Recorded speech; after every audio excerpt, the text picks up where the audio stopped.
Un sourire. Un pouce. Un autre pouce. Un V de la victoire. Et pourtant, si on votait demain, ce serait la douche froide. Les négociations ont enfin abouti, mais le seul parti qui progresse réellement est celui qui a refusé de négocier. En Flandre, la N-VA obtiendrait un score impressionnant de 39,8% des votes, soit une progression de 11,8%. Elle fait donc jeu égal avec le SPA, le CD&V et l'Open-VLD réunis. Ces trois partis ont certes engrangé des accords, mais ils n'en récoltent pas les fruits électoraux.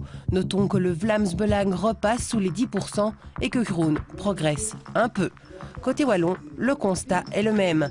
Le PS, le MR et le CDH perdent entre 1,4 et 2,2%. Seuls les écolos tirent leur épingle du jeu, or eux non plus ne feront pas partie du gouvernement. À Bruxelles, voici le tout premier baromètre depuis la déchirure entre le MR et le FDF.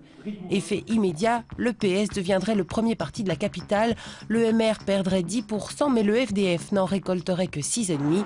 On constate aussi un petit effritement du CDH. Les négociateurs acharnés sont-ils devenus les personnalités préférées?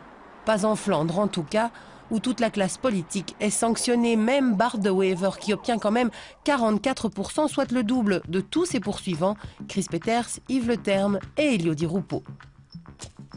En Wallonie, le score du formateur atteint quand même les 49%.